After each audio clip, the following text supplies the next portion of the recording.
Many of us know him because we took creative writing from him at North Island College.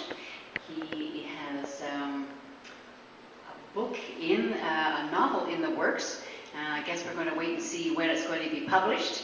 Without much further ado, please welcome Derek Hanebury. Derek.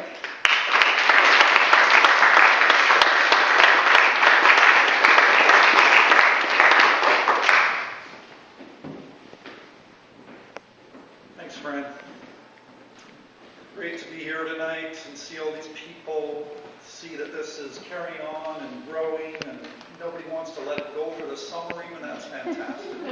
I think Char is looking for someone to coordinate, and so if anybody's interested in doing that, if they would just see Fran and get the email list, and then the way to the races, it's easy to do, right?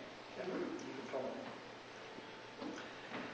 So I'm working on a new piece, but I didn't get it done as I'd hoped to, so I'm going to read an older piece. Some of you might have heard it at Forest Fest a couple of years back, but it's a story I want to dedicate to Spud Badesso, who was a neighbor of ours out at the lake for many years, surrogate grandfather to my children, and a great storyteller. He was a logger for 34 years with Macmillan Bloedel, and was a fabulous storyteller.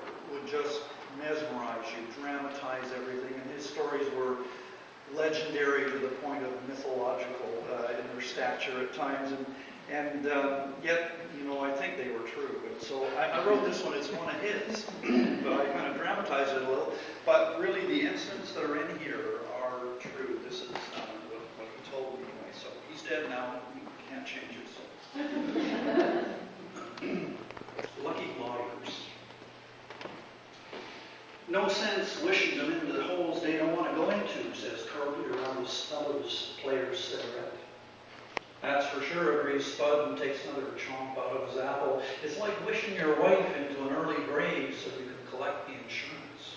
It's bound to bring you bad luck. He chews thoughtfully for a few moments, looking down over the slope below them to where a layer of white fog obscures the Ashford Valley. If you're feeling lucky, we could try to drop it down between those two hemlock over there, he says, nodding down the slope about 50 feet away where two giant trees stand gleaming in the sunlight. $5 says we can do it, says Curly. The two men saw putts away at their feet, warming up with the choke half closed now or half open, depending on how you want to look at it. They make an odd-looking pair standing there in the chill September air, bundled in wool and flannel, sizing up a 150-foot fur that stands a good 4 feet across at the stump. Curly's a tall, gangly Swede who looks skinny as a scarecrow inside the bulk of his warm clothing. His thin lips are usually wrapped around a player's lip or waiting to be lit as soon as the next cut is done. His yellow hard hat sports a 10 years accident-free sticker and nestles down on his brush cut and around his oversized ears like it's always been